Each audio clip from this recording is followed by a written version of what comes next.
Good day, everyone. My name is Onika Jefferson Cornelius, and I am a member of the HR versus Racism design team. So first, we want to just say thank you to everyone who has joined what is pretty much our culminating event for this year. We had the opportunity to come together, Nicole, myself, and Kendra, and I'll give them an opportunity to introduce themselves in a moment.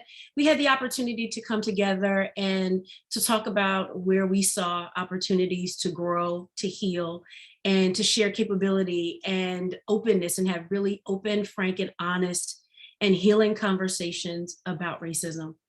And because we were all in the people field or people adjacent roles, we knew that there was a huge opportunity to bring together our community to share the conversations. And so HR versus Racism was born. So here we are literally at our fourth hackathon for the year, which is amazing. And we have a phenomenal, phenomenal panel this afternoon with us that is going to help us to unpack a little bit and to ideate and to collaborate around learning and leadership development. And so we have a phenomenal group of speakers that are going to share from their experiences. But before we jump into the panel, Nicole, tell us a little bit about what brought you to our experience with HR versus Racism. Oh, you want me to go again? Let's just focus on the panelists. I think everybody got my intro. Awesome. So Melissa, great to have you with us. So we are joined by Melissa Collier, who is a learning and change leader who has literally run the gamut of different industries. So love to have you here to talk about your experiences, Melissa. We also have Jeff Merrell, who's come to us from Northwestern University. So Jeff, thank you so much for being a part of this afternoon's panel as well. And we have a phenomenal author who is really bridging the divide as we think about what it means in leadership. And so thank you for your recent title, Leading Below the Surface. So we have LaTonya Wilkins with us. Thank you so much for being with us. So I'm excited. I want to jump in, but we have an amazing set of questions. We're going to actually rotate, but before I'm going to actually open it up to all of our panelists with the same question. And so our first question is, tell us a little bit about yourself, your story, and what intrigued you and made you decide to join today's panel. So LaTonya, we'll get started with you. Oh, I didn't expect that. Thank you. Hi, everybody. So I'll make this easier for Jeff and Melissa. It's always hardest to go first. So I'm LaTonya, and I run a company called Change Coaches, and I'm mainly an executive coach, and we basically help companies create cultures of belonging. That's a lot of what we do.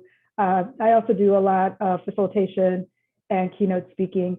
I recently wrote a book called Leading Below the Surface: How to Build Real and Psychologically Safe Relationships with People Who Are Different from You. And that book is a culmination of research that I did over the last couple of years, plus my workplace experiences throughout my life. And so a little bit about why I'm here. I've known Nicole for quite a while. I will credit Nicole with me first kind of branching out and starting to have the courage to do some of the things that I do best and discover my gifts. And the reason why I credit Nicole and Nancy with some of those early stages is I actually was a Disrupt HR Chicago speaker. And that, again, that after that talk, it just opened the door to so many different things. And also just helped my confidence. And I realized that, I'd been caught in a corporate way of thinking, and I kind of conformed to that for many years. And so doing the Disrupt HR thing kind of woke me up. And I think that was kind of the current that changed and blew me into this direction that I'm into now. Awesome. LaTonya, welcome. Thank you for being with us. All righty, Miss Melissa, welcome. Thank you. Same question for you. A little bit about your story and what brought you to us today. Well, hello, everyone. I am Melissa Collier. I have been in the HR, I call it adjacent space, forever, leading learning and development in all of its various facets. Anything you can imagine about it, I've been doing it. But I like to fancy myself as something of a a mentor, fairy godmother kind of mentor, if you will, to people who I've been blessed to have come into my sphere. I know Onika. She and I have worked in many places together. We often joke about how we knew each other before we had our babies, our high school kids now. So we've known each other for a very, very long time. I think we've worked together under 3 different roofs. The first one being the funniest of them all. We'll tell you that story over drinks one day or something. And I will say that I'm here because I am really, I say that mentoring is my jam, and making sure that people have equal opportunities to have the opportunity to succeed is really something I'm very passionate about, because my experience led me to understand later in my career that I wasn't getting the opportunities that everyone else was getting, and that I was dealing with unconscious bias, and maybe a little conscious bias, we shall say. And I wanted to make sure that I could use my position and my knowledge and just my concern and care for others to all have equal playing field, to have all the opportunities that they should be afforded based on their performance and their willingness and ability. So I'm excited to be here today to share more about and learn. I have my notebook out, so I'm going to be learning from my fellow panelists as well. And LaTonya, I'm definitely going to be buying your book. Awesome, Melissa. Thank you. Yes, we have, we're like the cat with 9 lives. I think we're on live 4 now. So glad to have you here as well. All righty, Jeff, you're up. Tell us a little bit about yourself and what brings you to spending time with us today. Sure. I'm as well very happy to be here and to see at least one other familiar face, Michelle, who happens to be an alum of the program at Northwestern that I'm associated with, the master's program in learning and organizational change. I've been part of that master's degree program for the past close to 20 years, first as a student, then as an adjunct faculty member, then as an associate director. I recently retired that staff role this past August, and now continue to teach in the program. So it's been great for me because you get to meet people like Michelle and work with folks who are people and really interested in organizational change. It also got me an opportunity to meet and start to work with Nicole, who brings me here. I'm particularly interested in this opportunity. You'll hear a little bit about what we've been doing, but a lot of it is frankly listening and trying to figure things out, because these are all really, really hard challenges. And the more that you can sort of, get out and listen to people who are in different places and how their experiences is, the better off it is. So I really appreciate the opportunity to try and contribute a little bit of something here, but also to listen in. Well, thank you so much for being open to listening, to participate. And yes, we definitely are excited to hear more about the program. There is such a huge need, right, for robust programs that help develop leaders that have the skills and the muscle that are so critical, right? They're going to really, I think, drive success as we think about the future of the workplace. So thank you. So we're going to go ahead and get started with our panel. Melissa, I'm going to actually come to you first. And let me say that while the question is for Melissa, please, our other panelists, please join in. Let's continue and extend the dialogue. And I'd like to ask Nicole and Kendra to monitor chat. So please, if you have questions or comments and feedback, please share them in chat, and we'll make sure that the panelists have an opportunity to respond. Okay. So Melissa, we're going to go ahead and get started. So my first question for you is, we think about your journey, right? You've had the opportunity, you've sat in many roles, you've owned learning, you've owned leadership development and its strategy. And the reality of it is, it's important to understand the obstacles. So I'm interested in hearing, right? What have you seen or experienced as some of the biggest obstacles, right? And what are the biggest opportunities for learning and leadership development as it impacts BIPOC talent? Yeah, thank you for that question. I think some of the biggest obstacles I've seen has been just entry into the space. I have met so many people who were interested in jumping from another field into learning and development. And the first question many years ago, and you probably all have had this question as well, what do I major in when I'm mentoring folks who are in their college years or who are wanting to go back to college? And Jeff, my ears peaked when you talked about a master's program in learning and organizational change. I'm like, those are my two things, man. So I'm excited to hear more about it. But before, not too long ago, those programs were very few, very between, almost non-existent in the undergrad space altogether. And so even my own journey, I fell into it because I went to a class, so I was like, oh, I could do that. And I went and quit my real job over at the Blue Cross Blue Shield in Arkansas and decided to become a contract facilitator. So part of what I saw as an obstacle is just entry into the space, because there isn't really a thing that you need to major in, right? You can be in the learning space by being an expert in something. But then there's also an obstacle of thinking that because you're an expert, you'll be an excellent learning professional. They don't necessarily tie together all the time. So an obstacle can also be having someone who is amazing, wanting to be in this space and not really being cut out for this type of work on a bigger stage like that. And that is something that I've seen. And I think some people have, and I'll call it the secret sauce. And can you learn how to do this? Yes, you can, absolutely. Anybody can learn anything. It's just how much of a climb will it be for one person versus another to excel at it more than anything else. I think one of the things that I found that was the bigger obstacle is getting into the leadership space. If you look across any learning organization, and I venture to say change organizations as well, you'll see a lot of BIPOC representation in the staff ranks, if you will. As you start to look up the leadership ranks, you start to see less of that. And it's not, it's not exclusive to learning and change. It's across the board, but I've seen it in the space where there's such saturation of people in those in that category in the staff range, and then all of a sudden the leadership levels start to look very, very different, very, very fast. And the question has always been, why is that? Why is there not a obvious career track that takes people who are running the organization at the staff level up to people who are leading the organization at the leadership and org level?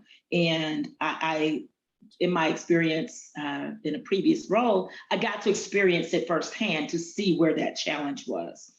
Part of it is no matter how skilled you are, if you are not invited to the room to have a conversation, to represent your space, you can't affect change. If you're not there, you can't do anything to affect the change. And then once you get in the room, you really need to have a couple of things, I think. A champion to say that you should be in the room, A, number one, and as my husband likes to say, and B, number two, you need to have a voice that is respected in the room as well. I can't tell you guys the number of times I've been in a meeting where I was supposed to be there. I was the person that was sent to represent the space. And I've had someone say to me, why are you here? And is the other person coming? And I, out of my own mouth, had to say, yeah, I'm here and they're not coming, but I know stuff. But they sent me because I know stuff.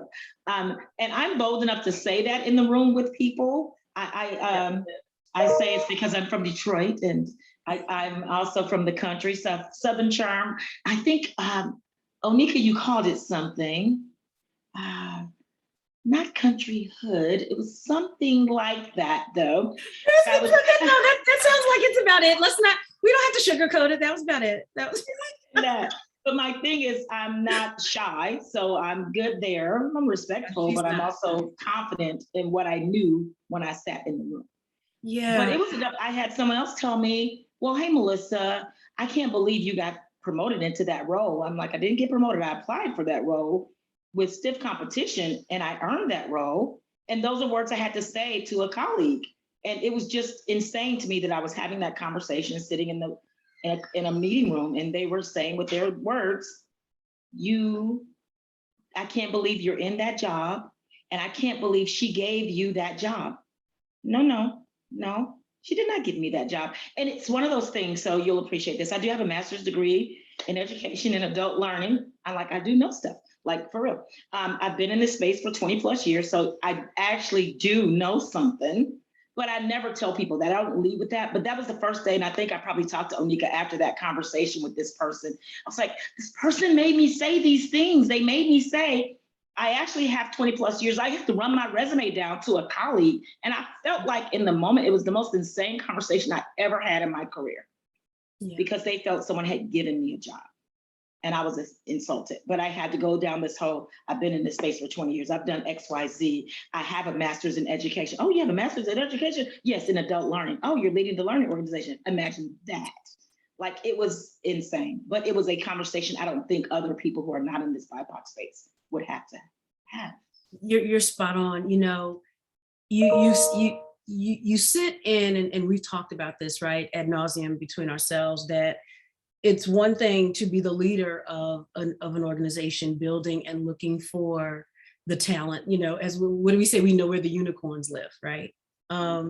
Because in many instances, to be BIPOC talent, you have to be that unicorn. You have to be able to say, do, know all the things, right? That your counterparts may not always have to. But talk a little bit, just about what it means to then sit in that senior executive seat and then have to advocate for the investment in programs that also build and nurture BIPOC talent. I will tell you, it's interesting when you own that space, then you see where the dollars go, which is another reason that I think we're not always welcomed in that space. When you know where the dollars go, and I will tell you, the first time I got to know where the dollars go is a person left the company, another person was taking over. They were horrible with the dollars. And they said to Melissa, you're really good with the finance part of it. You mind managing the budget for our team? Absolutely, happy to do it. We're going through the budget for the month, and the HR VP, who's there to review the budget with me, we're reviewing, and she's like, well, what's that line item? Two of my peers are in there, and they're two of my white colleagues, and they didn't want to talk about what that line item was. They did not want to talk about it, and I didn't know. I was like, what is that line item? And the VP was like, she was perplexed, I was perplexed, and then the person said, oh, that's executive coaching. And I said, oh, for who? The VP's like, yes, for who? It was for my 3 white colleagues. They were afforded executive coaches. And the 2 Black colleagues were not even aware that that was a thing. And had I not been given the budget, I wouldn't know it today either, right? I didn't have exposure to that. Right. And it led to a very hearty conversation with the VP. And it was with me saying, that's interesting. I think me and my colleague could have also benefited as one of the 5 members of this team from an executive coach. Had we known that was something that we could have as an option.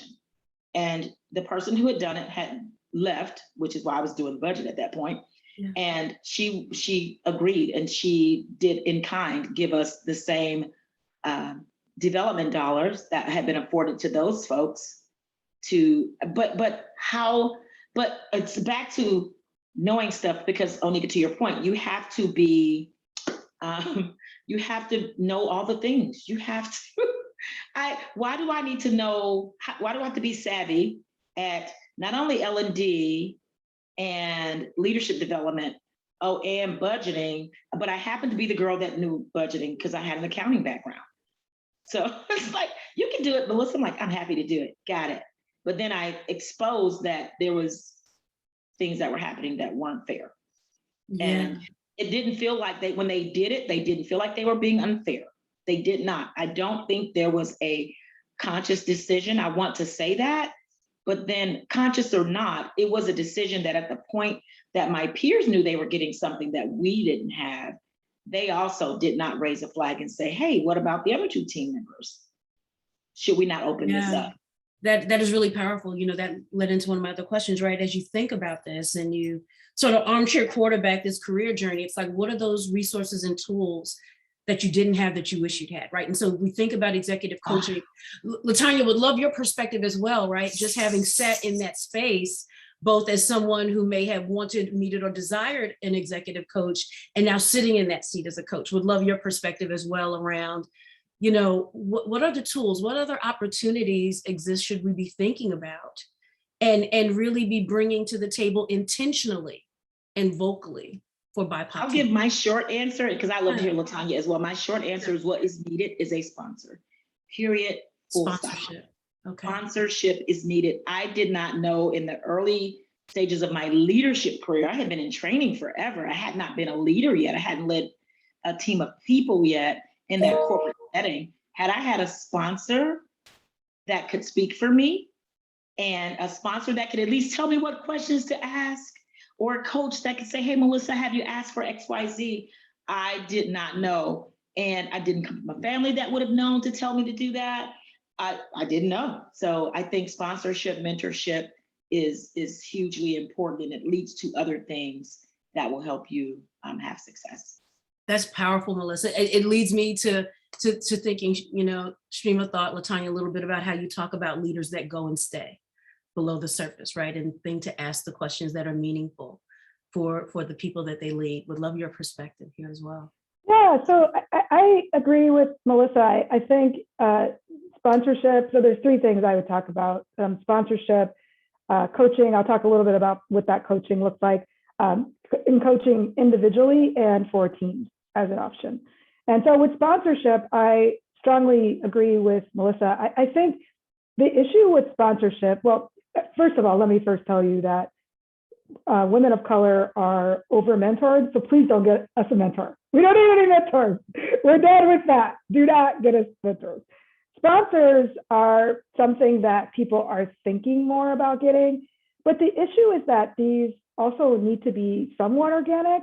As you all know, I talk about below the surface leadership, and needs to be below the surface. You need sponsors that can get below the surface.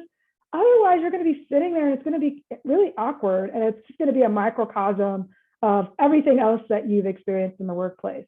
So I would, if you're going to have some sort of sponsorship, I wouldn't just have a program, but maybe even coach executives on how to be sponsors, right? Especially if you're an organization that's thinking about DEI and on a larger scale, that might be something deeper that you can do, is, you know, showing your sponsors how to get below the surface with people that they're sponsoring and being champions of in the organization.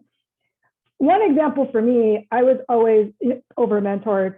When I did get sponsors, you know, they were typically, and I'm just going to keep it real, they were usually white women, very affluent, from a way different background, you know, very girly, which I'm not, probably has a whole different lifestyle, and it was extremely hard for us to develop a relationship. And I could do that now, knowing what I know, because I'm a professional at this. Yeah. But when you are in your 30s and you're getting a sponsor, like you just want to say whatever you can to impress them. So again, I think that there's got to be more education around that. The coaching, I think that's also important. It's important that, and I'll add to Melissa, what Melissa said, let people choose their coach. I coach a lot of folks who are the only ones at work. And a lot of times they're feeling like, oh, wait, why am I getting a coach? And my white colleague isn't getting a coach. Even though they picked me, again, let people choose that as a development opportunity for themselves. But as Melissa said, at least they have to have access. And the third thing is let folks have a team coach. Like, again, put that on the table. If you're a new executive and you work in a psychologically safe environment where, you know, having a need for a team coach will not be penalized or judged, do it. And that is a really amazing way to kind of hit the ground running, especially if you're getting in your first C role, first VP role, even first director role. A lot of directors lead very large teams. So again, sponsorship, like rethinking how we do that, coaching, and rethinking how people choose their coaches, and then adding in team coaching. This is all powerful. Thank you both for your insight. We actually had it come up in chat. Can we talk just briefly, LaTonya, would love your perspective. What is the difference between, you mentioned that Black women we are over-mentored, and in some instances, quite honestly, under-sponsored. Let's talk a little bit about the difference, because not everyone knows the difference or understands the importance of the doors that a sponsor can open. Would you share a little bit? Yeah, I think Melissa kind of touched on this, where a sponsor is like, if you're not in the room, you know someone's talking about you. You know someone is paving roads for you, and you don't have to ask. They want to do it, and they're really excited to do that. Again, that works best if you have not just a professional connection, but some sort of personal connection with the person. And I think, again, I think that's a big opportunity for corporations. Mentoring, you know, it's hard because I think mentoring has become just an oversaturated thing in organizations. When you are working, especially with early professionals that want a leadership opportunity, the first thing they're going to be offered is mentoring, right? And so what happens is, like, even if I remember having like a few mentors, and even the good mentors, they weren't really making a difference for me. Yeah, they would advise me, and yeah, I'd have someone to vent to, but it was really about their experience and how they got ahead. But that wasn't necessarily my experience and how I would get ahead. Again, that goes back to equity, right? Like, the equity that person might have experienced might have been different from the equity that I had, and the access that person might have had. And typically, I remember one of the best mentors I ever had was a Black cis straight man. And he was great with giving me all these pointers and everything. But again, he had a privilege that I just didn't have. And I was not going to have. And so a lot of his playbook, even though he was a Black man and we were both Black and we shared that, we had some things in common, that playbook wasn't going to work for me. And so that's why you need a sponsor, because again, they're in those spaces, they're in powerful spaces, that's what I call those. And they're always going to have access to those powerful spaces, and they're going to be doing things for you behind the scenes. That is powerful, powerful access to the spaces where okay, I'm a Hamilton fan, so they're in the room where it happens, right? So they're the ones that bring you up and make sure that they're speaking to your strengths. That's powerful. So thank you. Jeff, want to get you into the conversation. Thank you for being patient. When we think about DEI, you know, and specifically how we're starting to hear the term inclusion being used, right? It's really been a fairly hot topic over the last, 1 to 2 years. We'd love to hear how you've seen this play out, right? As you think about your role at Northwestern University, and what are you seeing and hearing that your students are trying and aspiring to do differently in this space? Yeah, thanks for the opportunity to share on this, and also to hear the stories, which are I love hearing the real life stories like this, how people's careers kind of come together at different moments like that. So let me give you a couple of overlay observations. So one, to this graduate program, the Master's in Learning and Organizational Change, it's about 150 students at any one time. They're mostly people who want to get into the people side of the profession, either change or learning or both. Some people are actually in the profession already and want to just go deeper. So Melissa, I know your master's in education or adult learning is sort of the same people want to just go deeper in learning. So they've got this great mix of people who are just people. The thing that I will say, we actually there is a certificate program called Leading Equity and Inclusion in Organizations. So it looks at how do you lead diversity and inclusion as a special type of organizational change. So it's a formal certificate program, and it has opened up so much interesting conversation and reflection about what that really means compared to where we were years ago. Right. That's just been it's been amazing. So for me, one of the things that I'm noticing out of this, the people that we tend to attract at the master's level, is the appetite to really go deep into this issue of really understanding what does inclusion really mean beyond just it being kind of a word. What does that really mean, and how to go deep into that? The appetite is huge among the students and the faculty. The second thing that I'll say that's been interesting to watch on the change is, in addition to doing sort of a formal program, there's been a concerted effort, and I'll give a hat tip to the leadership of the program, Kimberly Scott, who's the executive director, and Diane Kanapke, who's a director.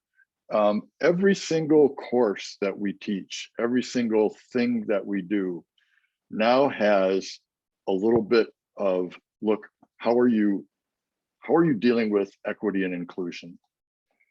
And don't just do it at a surface level.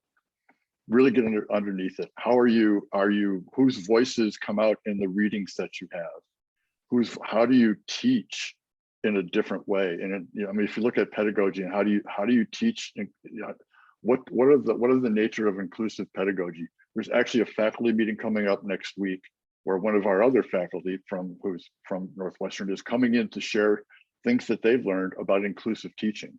So what's been going on is you've got this huge appetite among people who are in the change field to really go deep and understand, how do we do this well?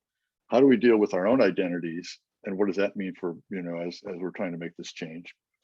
How do we make the topic pervasive across all of the content that we teach? And how do we actually teach in a way that models how we should be doing things? I will tell you that there's an awful lot of unfinished business. But the ability to sort of have the conversations and open the questions and trying to explore it with some real authentic goals in mind is just a lot different than it was 10 years ago, 5 years ago. That's really powerful, Jeff. Thank you. As you mentioned around the development of programming that drives the development of inclusion as a capability, and definitely want to hear your perspective, but LaTonya and Melissa as well, as we think about, how do we build a mindset that hungers for looking at things through the lens of inclusion. I think a lot of the conversations that we've been having have even thought about diversity in very one or monodimensional ways. Would love to hear how the three of you have experienced that and how you've either been working with clients or within your organizations to think about the building and the development of the muscle of inclusion.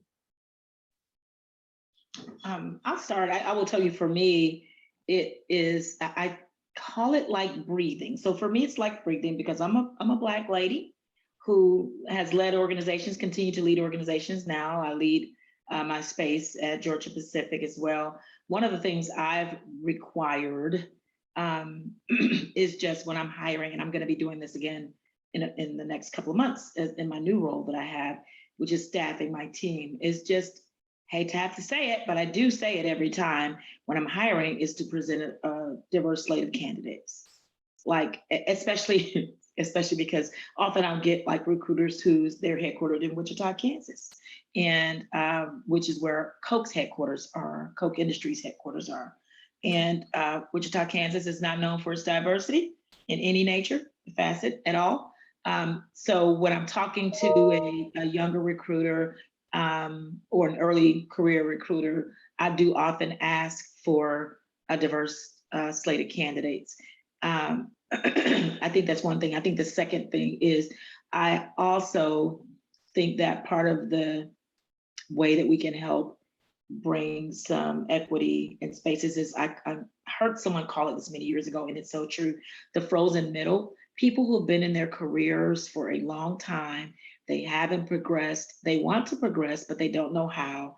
They're not, and LaTonya, I thought about what you were saying. I'm with you on the mentoring, but I will tell you, I get at least, and I know why I'm getting it. I'm a woman of color leading an organization, leading a space in our company. And there's not many of us. I'm in the room still today, 2021, almost 2022. I'm in the room by myself many times. And in this role, I'm still by myself. There's others in the room, but they're not at the level I'm at. But I get calls from folks asking me to be a mentor for them. And I will just say, one of the examples of one of the persons, I did start a mentoring relationship with her early 2020, and just had conversations with her. And then She wanted to stay in the training space. She'd done a little bit of it, moved around, did get to stay there, went back to order management. She's like, I really think I'm really good at it. I'm like, you are really good at it. But no one had told her that. She'd been with the company 17 years. No one told her she's really anything. Wow. And that's unfortunate. So she'd been stuck, frozen in the middle of her career where she couldn't get sponsorship to move forward. People kept her employed. They never let her go because her roles kept ending, but they kept finding new roles for her, but they were in-kind roles. They weren't ever, hey, do you think you want to try this other new thing that could take you somewhere differently? I hired her. I interviewed her and many others because once you get I can get you a seat in the interview room. I can't, quote unquote, give you the job. You gotta show up and be good, right? She did that. And when I say she's killed it this last year, she's killed it. All she needed was a little sunshine on her cheeks. She just needed somebody to help her understand that she was freaking amazing, and she was. And all she needed was opportunity. So now she's had the opportunity with my leaders to represent our space when I was on vacation last week, and she killed that. They were like, oh my gosh, she was awesome. They were like, we need another change leader for this project that's coming up mid-year. I'm like, Nicole can do it. She's got it. And she's got it. Now she's gonna do it. And if I said she's got it, they respect my words and my voice being that sponsor, to your point. So LaTonya, I'm with you. I take it one step further, that once you get a sponsor and you learn how to do it, then you become a sponsor and help others do well, and you pay it forward that way. So I think that's a big way. It's just not only looking out for early career folks who are all mentored out. There's some folks in the middle who have not had it at all, but do them one better than just mentoring, and do more around representation and saying their names when they're not in the rooms. That's awesome. Thank you. All righty, LaTonya, would love to bring you into this conversation as well. So as you think about your journey, right? And clearly it's been amazing, and how you had to navigate these spaces that don't always recognize or embrace BIPOC talent. Would love to hear how you think about what are ways and what are areas that L&D can and should focus on building the programs. And to be clear, let's go ahead and just say that everything can't be a program, right? Some things are experiences. Some things you just got to live it. You've got to walk it, talk it, live it, digest it. But as you've seen these opportunities and where you're seeing and hearing more conversations, what has that been like around where people are wanting to invest in BIPOC talent? Yeah, so I'll answer this question. I don't know if any of you know this, but that's actually, L&D was what I was doing before I moved into culture work. I actually led global leadership development teams. And I don't think that learning and development is necessarily broken. I do think that the issue is, again, we have to find ways to get deeper in our programs and make our programs a bit more real, and kind of ask ourselves, like, who is this program serving? And I wrote about this in my book. I talk about talent review meetings, and I talk about talent review, and who is that really serving? I mean, it's serving the populations that are non-BIPOC. It's not serving anyone who is kind of diverting from the norm in their career, right? So I'll say it again. I love what Melissa said about, you learn how to be a sponsor, become a better sponsor. I would even say, again, I'm going to say that again, where if you are a sponsor, teach people to get below the surface, like coach people so they can do like deep sponsorship for real. Like, I'm not just trying to get Onika a promotion, but I know who her kids are. I know what she likes to do. I know personally what her life is. I know what her boundaries are. Like, that is real sponsorship, right? It's not just, oh, I know this amazing Black woman. Let's try to figure out where to promote her. And sadly, that's what those conversations, I'm serious. Like, you are right. I hate the term diverse talent. What the heck does that mean? I mean, diversity is a group term. Like, we are a group that represents diversity. So diverse talent means that you are, what does that even mean? Like, a person can't be diverse. And so again, like, what are we doing here? I'm diverse, LaTonya. I don't understand. Well, you said diverse. You used it correctly. You said diverse slate, right? Right? So diverse you said slate. Diverse slate, right? Slate. But there's people that are like, oh, we have a diverse candidate.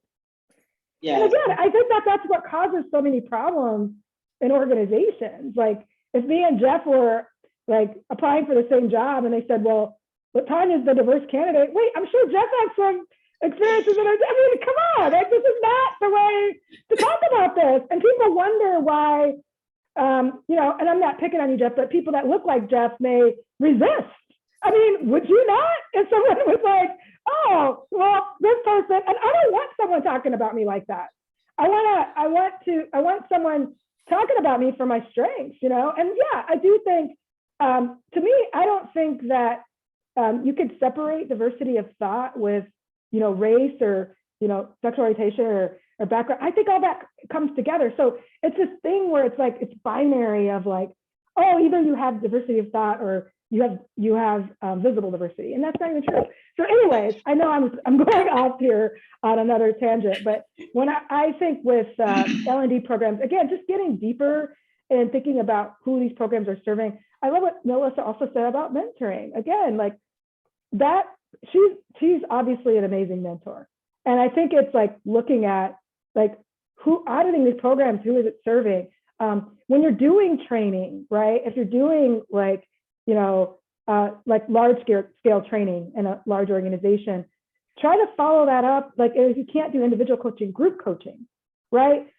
Provide opportunities for people to apply that knowledge and even talk about that in a forum. So again, I think it's just getting deeper and working in L&D, and Melissa knows this, it's like when you say high touch, people run the other way because they're thinking money, money, money. Oh my gosh, we can't spend all that. Well, then you got to find some way to give people those experiences at work, because that's how people learn. That's basic 101, the science of learning and development.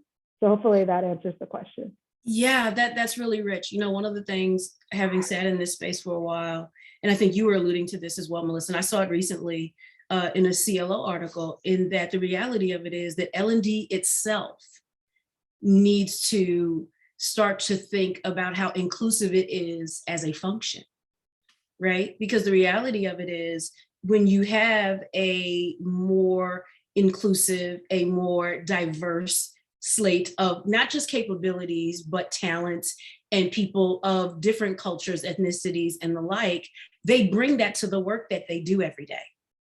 And those questions and those needs will emerge as part of how they think about the work that they do.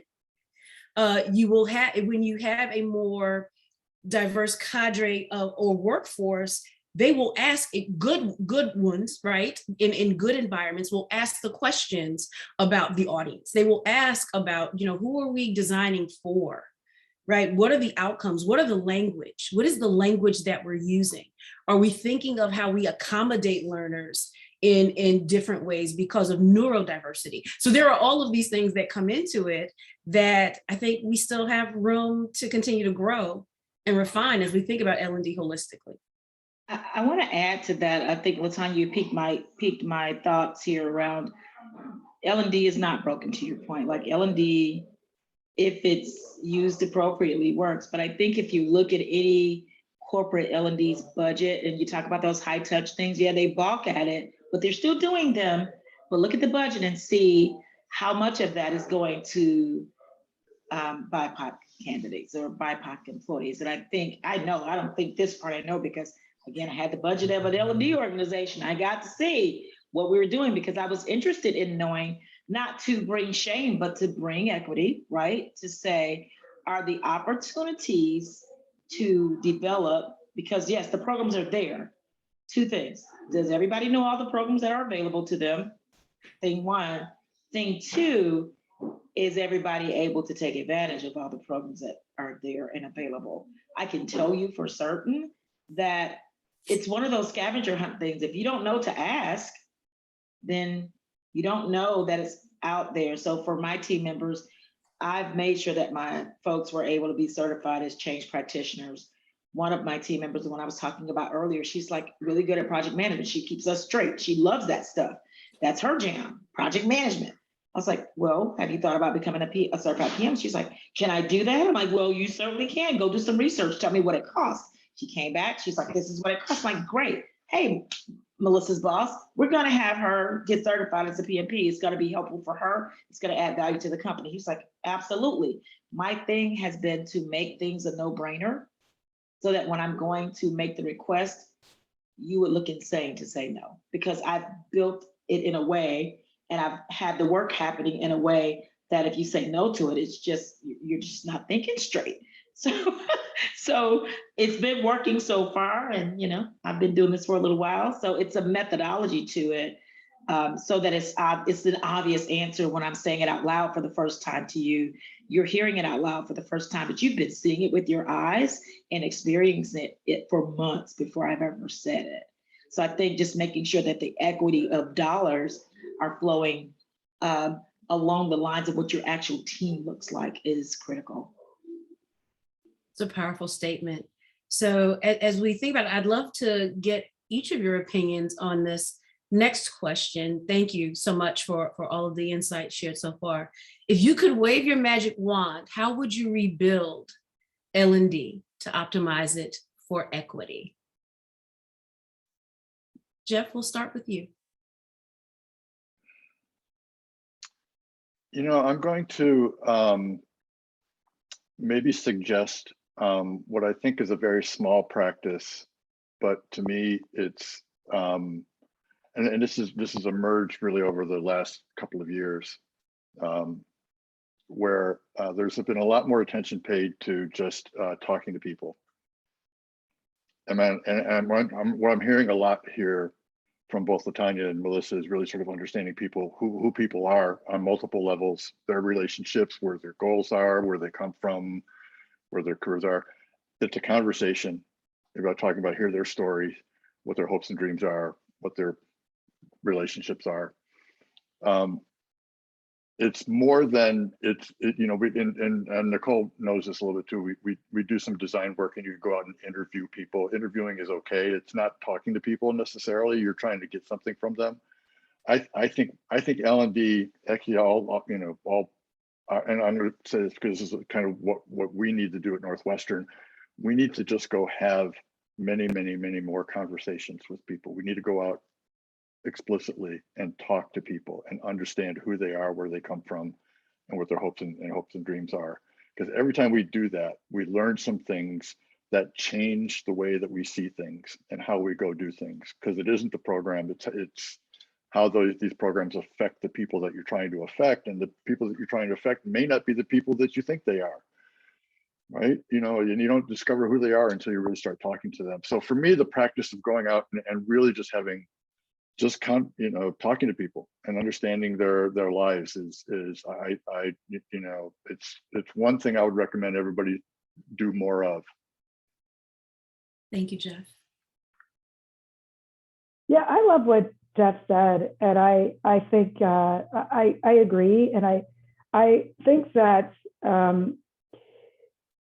we're, like I said, I don't think that people in L&D are broken and the programs are essentially broken, but I do think that we have to think outside the box a little bit more, and maybe they should hire Nicole to come in and do some design thinking, but it should look different where people have, I'm thinking even the corporation has like a certain thing that they do, and then you give people a certain amount of money, like you give them a stipend, and they could kind of go directionally in the ways that they want to go.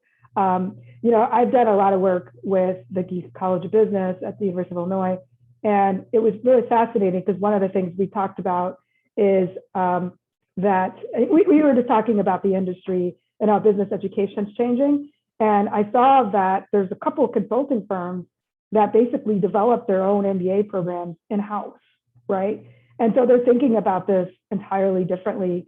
And that's what I think might need to happen in learning and development. Again, it's like, what are we trying to do here as a company? And then let's give people, $5,000 to spend on whatever they want, or $10,000 to spend on whatever they want. I mean, depending on, level, complexity, all that, their job, give them an opportunity to make money for like learning dollars, and they could pick from like a set of vendors. That way, again, then you can hit BIPOC people that, you know, have their own way of learning, and they might want to do something different, right? And that's okay. And so again, it's like you have to ask who you're doing this for, and then that way that takes that question out of the equation.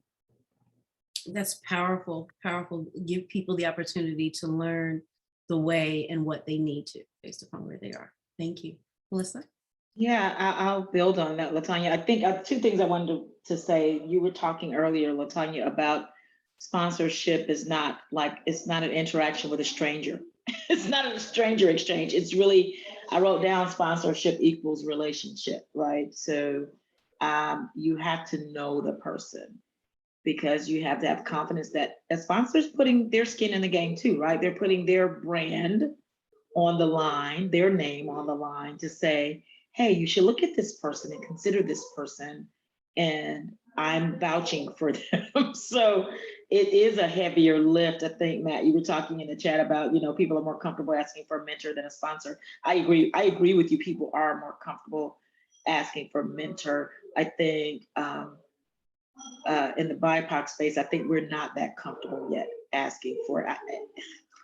I just feel like people, and maybe I have a special heart for folks who've been in their career for a while. My initial focus was early career and doing mentoring with college students and doing WIT university, like with the University Women in Technology in the university space. But of the last maybe 5 to 7 years, I've gotten really passionate about folks who have been in their careers and they're stuck, and just helping them discover what it is they want to do. I will say what I would change if I had a magic wand would be, I think LaTonya and Jeff both spoke to it, but it would be that developmental dollars and being just transparent about what's available. I will tell you, having owned the budget, we've always had a budget for development for folks. But if you just didn't know that, and your leader wasn't advocating for you, or you advocating for yourself, those dollars end up getting reallocated to something else. And a company may think they're saving money by doing that, but they're really harming the development and growth of their business by not developing the people who are running their business. So I never looked at it as let's save some money. I always looked at it as, hey managers, hey directors, you guys need to develop your folks. There's this budget. You have a budget, you know what it is. So it's being more transparent about developmental dollars, and not to say that every person, having owned the budget, and you've done this as well, I'm sure, but I don't want to say, okay, everybody gets the same flat amount of money, because I may need to give LaTonya $20,000 to get that executive coach, because I did benefit from an executive coach when I was promoted up to a VP role. And I will tell you, it changed my life, right? Because he knew our organization and he knew how to help me navigate the space I was entering.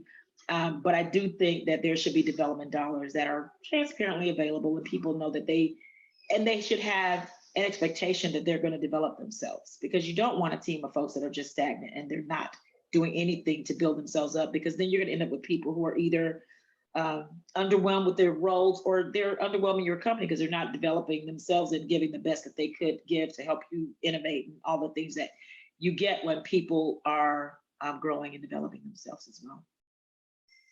Awesome. Awesome. Everyone, thank you so much. I know we have a couple of questions in chat. I'm going to ask Nicole or Kendra. We've got some time for Q&A. So if we have some questions in chat, let's go ahead and pose those to the panel. And if we don't have any in chat, then open mics. Let's go ahead, and if there are any questions for LaTonya or Jeff or Melissa. Yeah, we got one in the end, and then Matt raised his hand as well. And Michelle had a question. I'm actually going to build on that because I had a related question. So Michelle asked, how do we get leaders more on board with dedicating time to developing their people? I would want to build on that and also ask, what are inclusive leadership behaviors that we need to see more of in leaders? And then how can we hold leaders accountable to those? And then to add Michelle's, and then how can we help them develop others? And we can start with LaTonya, because I know she has like 3 leading below the surface behaviors. Maybe we can start with those and then build on those. Yeah, sorry, my dog is barking because there's someone here. So that's why I had it on mute. So yeah, I mean, one of the things that that I talk about in my book, and many of you reading it, is so you know this, but that leadership or inclusion should be a part of leadership, and that's kind of the heart of leading below the surface. It's all about how do we build better relationships with people who are different from us as leaders, or as people who are aspiring leaders, or in our communities. And so I think that's really the way to inspire people, is to do it that way. Again, I led a lot of leadership development teams, and whenever we would have a leadership development program, and it was like, sometimes we did invite only, or we did applications, we would always get way more applications than there were spots. So people are interested in developing their leadership skills. Are they interested in developing diversity, equity, inclusion? I don't know, but I will say that anybody that is going into a leadership position, and Melissa could probably attest to this, when she was promoted, that's the first thing they're thinking about is, oh my gosh, how am I going to lead this team? Like, how are they going to perceive me? I'm like, how am I going to be confident? And so I don't really think you have to incentivize that. I don't think you have to ask them to do that. What I do think is a harder ask, again, is the human side and the human skills of leadership. And that's where below the surface leadership comes in. The three prongs of that are real leadership, that's being relatable, equitable, aware, and loyal. Empathy, empathetic leadership. I talk about different types of listening, 2 different types of listening, and then psychological safety, which is being able to make mistakes at work without having any harsh judgments or repercussions. And so, yeah, so that's a little bit about how I would approach that. That's great, LaTonya. You know, I know that in several conversations that I've had with probably several people that are a part of this is the importance of having safe and sacred spaces at work to have the conversations and to ask and just call the questions, right? Many times, you know, if you don't have access to people that are going to not just give you room, but also tell you the truth, right? Yeah. And Anika, I want to make one more point. Yeah. You just found something in my head. And sorry, were you? No, please, okay. please. I didn't want to. No, yeah, so having safe spaces to have conversations. So I'm going to get a little bit more complex than that, because I think when we think about that, we're thinking like, you know, having space to have inclusive conversations, which is important too. But one step further is, you know, I was facilitating a leadership series for a couple of companies, and I do a lot of stuff for other companies around the world. And one company came back and they had said that some of the stuff that we were doing was too basic. I was like, well, what's that? And they said, well, you know, the empathy stuff, like, you know, the listening stuff, like basic listening, like we all have that. We have that down. And I'm like, no, we don't.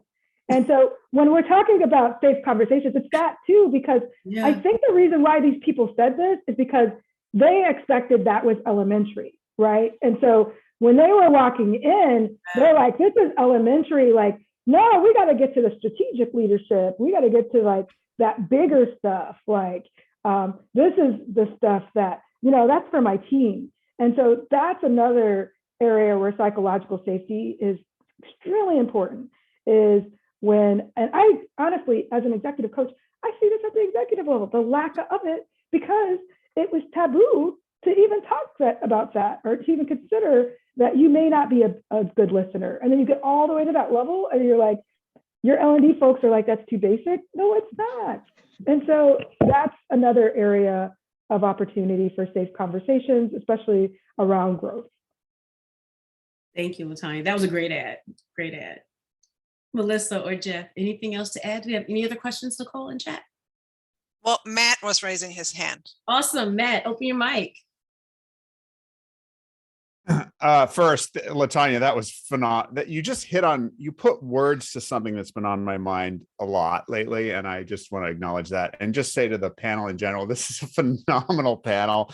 And I think with the holidays and it being busy, yeah, maybe live attendance isn't great, but I think this session is going to live on and give a lot of value to a lot of people. Cause I think we're getting closer. I've done a couple of these now and we're getting closer to like actual implementation things to do, which is, each of the panelists has shared some really great wisdom and insights. My question had to do with, I started thinking about the way that we measure impact as a way of driving change and doing a better job of, like the classic way, you measure a training, for example, you give everybody a survey and you say, well, how, did you like it? And we know that whether someone likes something or not actually bears very little impact on how effective it is. And so I've been trying a new technique with what we're doing in the types of post-development interviewing and the structure of those interviews. And it just leads me to want to go broader and deeper to measure the impact around the leader longer term from the viewpoint of the other folks. And I'm wondering if any of you or all of you could address how we implement impact measurement as a way of then driving different methods of development and improving that. I don't know if I'm making sense. It's still early here. Thanks. I'm gonna try to restate the question because I think I understood it, but you can fill in the gaps where I miss it. How do you measure the outcomes? Because I always talk about outcomes of leaders doing the work of leadership, basically, like with their teams around making sure that they're developing their folks. And is that what you were asking, or how do you close the gaps? And how I restated it?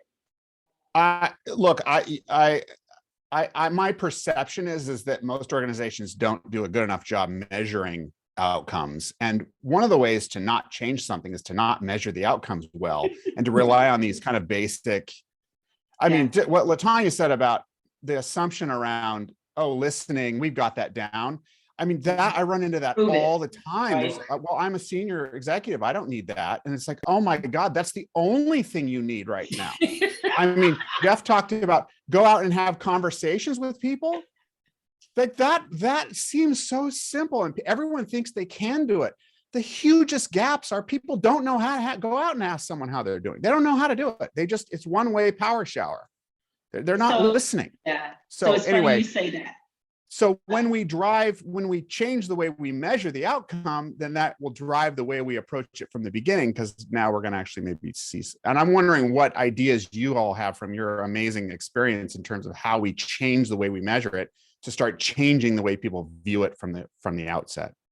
Yeah. I hope that added clarity. It did. Thank okay. you. Thanks, Melissa. Yeah, for me, I would say we did something like this when I was at Cox Automotive. We did go out and ask the people, not the leaders, how their leaders were doing with communicating and leading. And we asked the leaders as well. And we put those two results up against each other.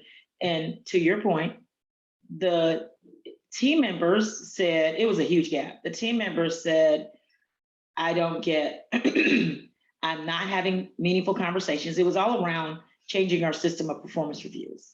And it was epic, I think, at the time for a company as large as Cox to say they were going to go away from a standard biannual performance review process where you did the painful process of going through a system and blah, blah, blah, blah, blah, to having quarterly conversations. And it sounds so basic, and it's back to what LaTonya says, like, oh no, we don't need to know how to listen, we got it. It's like, yeah, you don't got it though. And the employees, the team members confirmed that they did not have it. They did not feel like their leaders were having enough conversations, because we would do spot checks. We would do a post check. Have you had a conversation with your leader in the last 90 days? Sounds easy enough. It was a 1-question survey. And you'd be amazed how many people came back and said they had not had a conversation with their leader for 3 whole months. And this same person is going to do your annual performance review to say how you're doing with your work. Get out of here. So we set quarterly conversations up. We had to quote unquote regulate it at first, right? Because you have to build a habit, but it was not around, did you make 700 widgets? Why? You got to make the widgets, get it. But also, how have you, what work have you done? Where has your challenges been? I had 3 questions, and I do it today. My conversations are 3 questions now. I've taken it further, and I do a 360 whenever I do these on my team now at my new job at GP. But it is, how have they added value? What are their strengths? So what are their strengths? Where are their gaps that you've identified? How have they added value in your interactions with them? And then what things could they do to continue to develop themselves? Those are my 4 questions that I ask in my 360, but I'm also asking my team members those same questions. Every conversation we have ends with, how can I help you? What are you working on to develop yourself? It's about them. So the question earlier about how do we encourage leaders to do more leading? My theory is, and it's pretty radical, is if they don't like leading people, they shouldn't be a people leader. I mean, just saying, if you don't want to do this part, then don't do this part. It's okay. You don't have to. It's okay. It's not a sentence. But if you want to do this part, then do this part. This is the part. Like, I can go lead people in any organization doing any work. Honestly, I believe that. Not because I'm necessarily a unicorn, but because I understand people and people leadership and helping people develop to be their best selves. I think that's some of the thing we could ask the people what they think about their leaders and the outcomes that you expect. And to me, the outcome is a team member who feels supported to do the work that they were hired to do in the best way possible. I think it's always, that's spot on, Melissa. I think it's always interesting that people who are in significant roles of people leadership, if we go a layer down, and that's probably a hackathon for another time, the reality of it is they are not given the time or the dollars to build people. And so they are having to divide their time and their energy to other parts of the work, right? Which, some of that is management, some of that is leadership. But the reality of it is, if you're a people leader, you're not always given the time to build people, and that takes time. So it's always interesting to see that. And LaTonya, you were spot on when you talked about listening, because it's very interesting that those leaders that I've encountered or that I've worked with that are avid or would say that they are good listeners can sometimes be the same people that don't want to meet with their people to listen to. Different hackathon. But this is great opportunity to talk about how we think about that investment and where there are opportunities to shift the paradigm and to move the needle within L&D. So I want to say thank you. Do you have any other questions in chat before we wrap up this part of the hackathon? Do we have any other questions or comments from our folks that are on the Zoom? Awesome. Thank you, Matt.